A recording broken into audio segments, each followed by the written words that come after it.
everybody, and welcome back to the State of the YouTube podcast. I am your host, Emperor Lemon.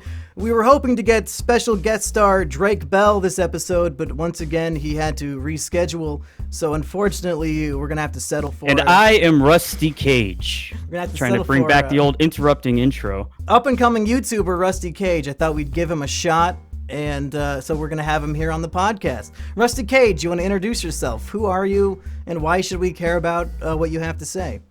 Well, it's funny that you said up-and-coming, because I think I'm on the exact opposite of that. I'm low down and on my way out. Perhaps a downward spiral, if you will. Yeah, no, I really don't make YouTube videos anymore. I'm a big-time TikToker.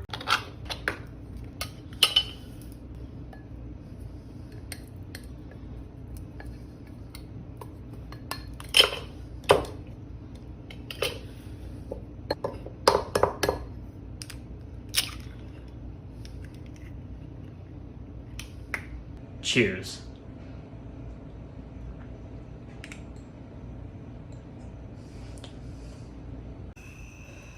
If it wasn't for TikTok, I'd probably have killed myself already. So thank all of you for following me. Yeah, I've noticed that. We'll get into all of your funny business later in the show. But to start off, I think we should just address the elephant in the room. It's been almost a full year since this controversy started. Both sides have taken jabs at each other, and the people genuinely don't know the truth. So I'm just going to give you the opportunity, Mr. Rusty Cage, to finally be honest. Whatever you say, we'll both accept it, whether it's true or not. I'm going to ask you, who made the background music? I think there is no debate that it was me.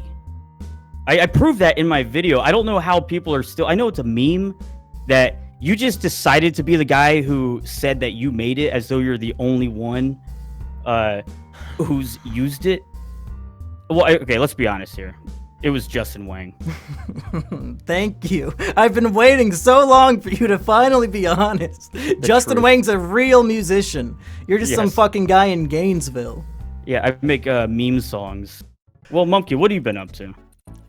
You know, quarantine life. I was going to ask you the very same thing, because these people at home, they think that even us YouTubers, we shouldn't be affected by the quarantine. We live a quarantine lifestyle anyway. So I was curious, how has the quarantine and the coronavirus actually, if at all, impacted your day-to-day life? Yeah, it actually is funny, because I talked to a lot of people that for the first time are being stuck in their house and confined to their couches. And I mean, you were never forced into that position. It was chosen. Well, I mean, where else am I going to work? So essentially, I'm not doing anything different. I'm just sitting on the couch all day. But yeah, there's no reason to bathe. I think it's been over a week. Has it really been over a week since you took a shower? I don't even know what day it is. In quarantine, would you say you've been more or less productive? Because we know you've been grinding away on your epic comic book series. Has quarantine made the process go by faster for you? I mean, really, the comic was almost already done by the time lockdown started. So everything from quarantine was just kind of figuring out the logistics of getting it to the printers. The printers that I were using were in China, and they were like, yeah, we don't really have a set date, a guaranteed date that we can finish production by. To be fair, you probably don't want any products shipped out of China right now anyway. I'm not gonna give those fucking communists my money. No. So yeah, I moved to an American printing house or whatever, and I've been expecting these comics in for the past 3 days now, and it's not looking good. As I'm saying this, what is it, Wednesday, May 20th? I've called up the shipping company, and it appears that they've lost or misplaced or cannot locate the 1,000 comic books that should have been at my house 5 days ago. How many pounds of boxes did they just lose? Apparently it's like a pallet that has 14 boxes weighing a total of 520 pounds. And they misplaced it. yeah, it's a big block that I don't know what the fuck happened, but it's definitely gonna create some issues going forward. I'm gonna have to tell all the backers. I don't know, like, is the production house, the printing house, they're gonna have to reprint them all? Am I gonna have to pay for that again? I would hope not. That's insane. Well, speaking of the backers, granted, if these comic books ever actually come to you in the mail, is this volume 2 of Requiem of the Crazies currently available for purchase? You can go What's to the website? requiemofthecrazies.com, and that'll give you an option if you want to buy the first one or the second one. Enough shilling, though. You asked an important question about how this like actually affects the writing or productivity. And I've talked to a couple of buddies of mine, one who's like an aspiring writer. He was saying that like since all this started, he's had no motivation to work on his book. And I've definitely felt the same. Like I'm thinking, oh, should I make a video about TikTok today? Or should I plan for the potential downfall of the economy and absolute chaos that could eventually happen in just the coming months alone? And so it's hard to be motivated about things that now seem incredibly trivial, like Susie Lou or like fucking any YouTube drama. Oh, well, it hasn't stopped all the bigwigs. You seen what's been going on lately? Oh yeah, they're making some money. H3 and Keemstar fucking duking it out again. We're just thrown back into 2016. We got Leafy back. His videos aren't that good. They never really were. Yeah, it is kind of funny that like a 35-year-old and like a 42-year-old, I don't know how old they are, but they're roughly around there, and they're just arguing about petty shit. Obviously, they know the game, and the game is that this gets views and a bunch of money. And I think in one day, Ethan's got more views on his Keemstar video than the one he made about himself a month ago. It caught up in a day. I haven't checked it yet. I've been meaning to look at it and see where it was views-wise. But yeah, they're making millions of dollars just off this drama. I don't know about millions, but at least tens of thousands. It makes me sad to think that if we were still doing State of the YouTube, we would probably have to make an actual podcast talking about this. And I can't bring myself to actually give a genuine enough of a shit about this petty squabble garbage to form an opinion about it. I think the saddest thing is that anybody could see this and care enough to form an opinion. Dude, that was the problem with State of YouTube before. I remember doing a few episodes where we had to remark on like the fucking James Charles beef or whatever. I don't even know who that is still. I didn't know at the time. I was like, man, I don't give a fuck. And so pretty much the episode was like, yeah, so this James Charles thing. Like, yeah, what do you think about it? Like, I don't know.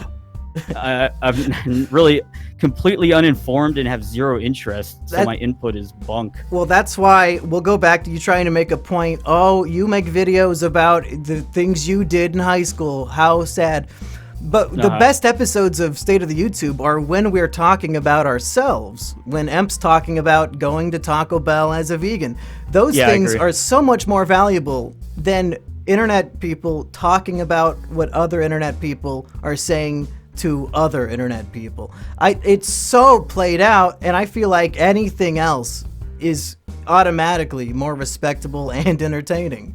No, I mean, I agree. Honestly, that was where my demotivation with State of the YouTube kind of came from. Was it per Emp, he really wanted to be focused around like YouTube policy and shit. It's like I don't want to talk about that every single time.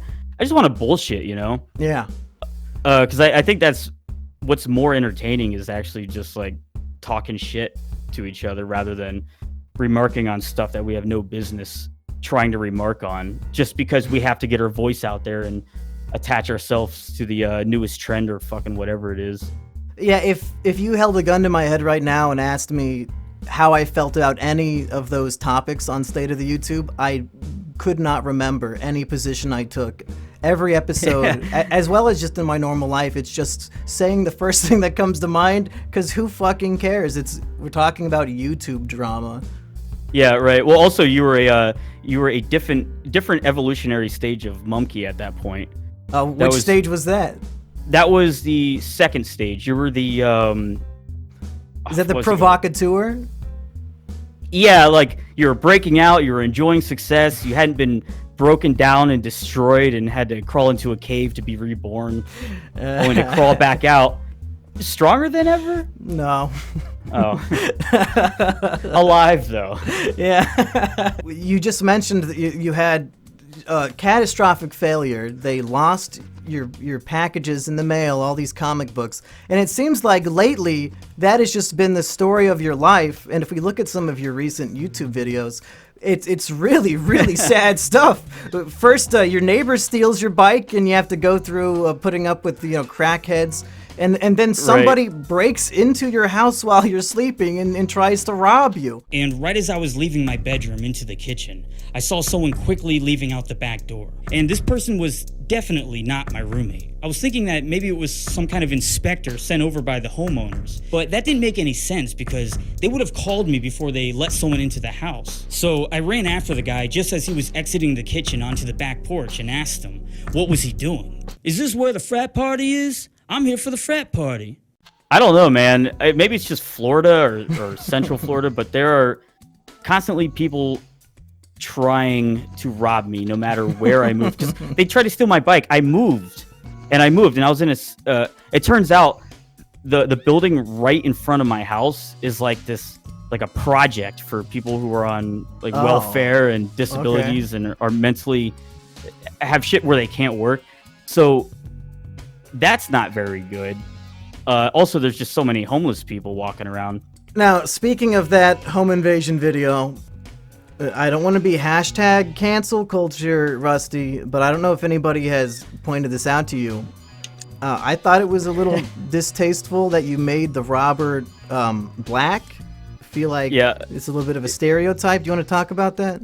Yeah, why did I do that? Why did you make it a black dude? Why'd you use a picture of a black guy? Why he gotta be black? Because he was black. Why the picture of a black guy? You made him black. You didn't have to put a black person. You could have put a blank piece of paper. What are you, fucking stupid? So many people. I guess it was just TikTok. It was like TikTok comments. Everyone's like, why'd you make him black? Why'd you have to make the robber black? You could have made him a white guy. You could have used a blank piece of paper. It's like, what the fuck? The guy was just black. Like... what is it like? Oh, because the guy's black that all of a sudden I'm perpetuating some sort of stereotype? Or you had the artistic freedom to make that character any race you wanted. You chose to reinforce that stereotype by making him black.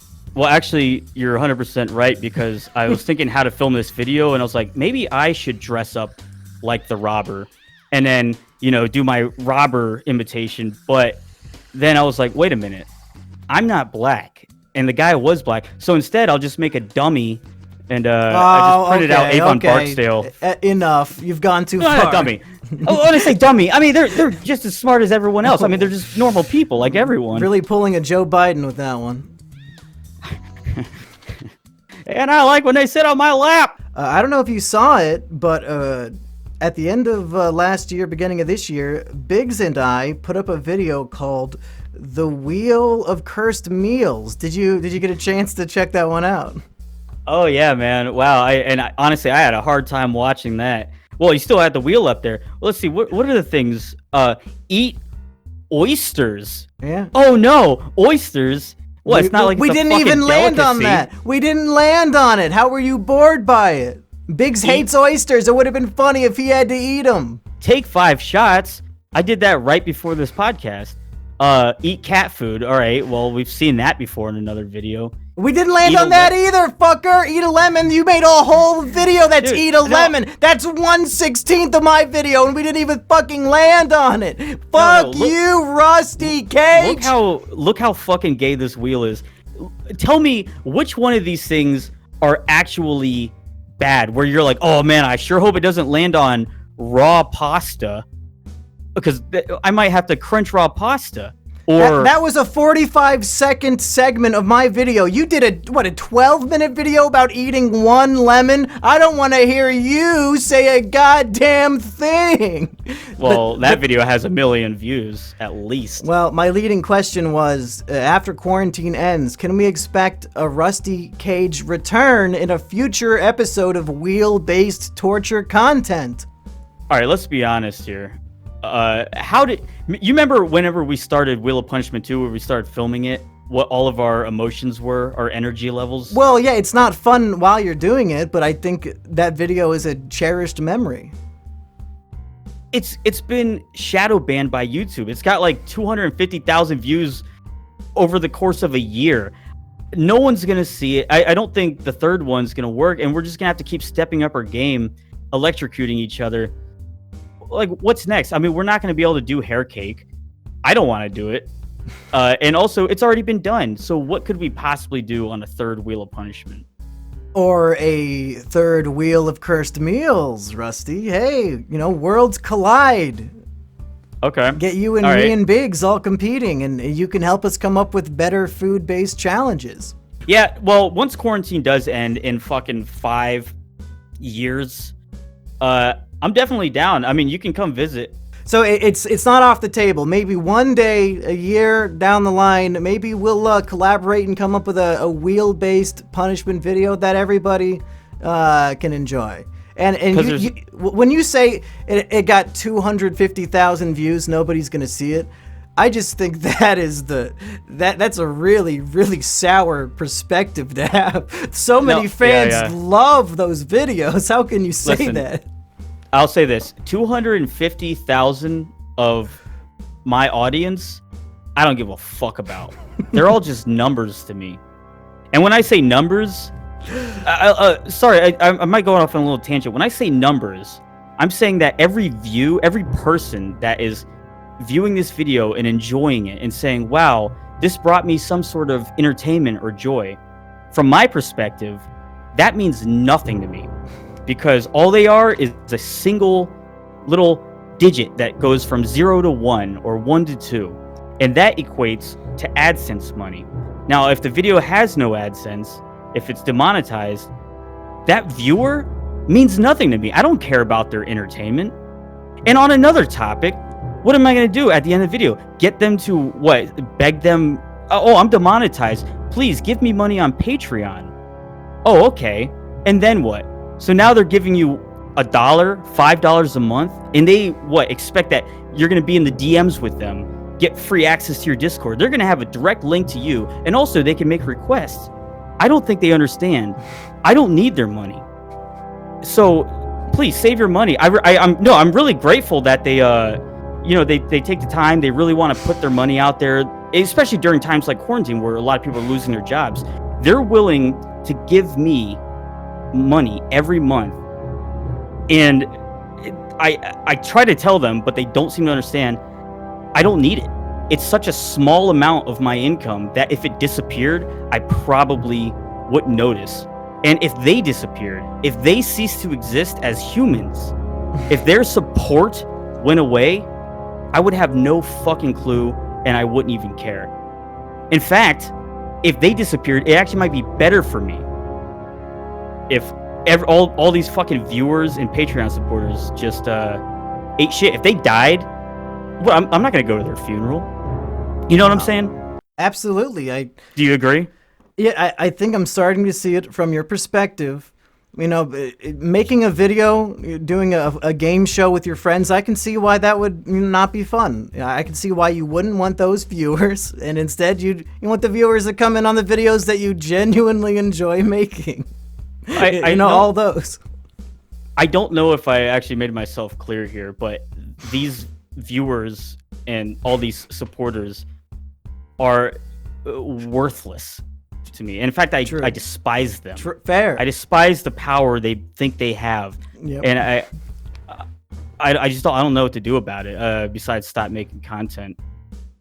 But I don't know. That's just me. Everyone's got their crazy opinions about how they deal with their own fan base. And I know it's not even what you asked, but I just really had to get that off my chest.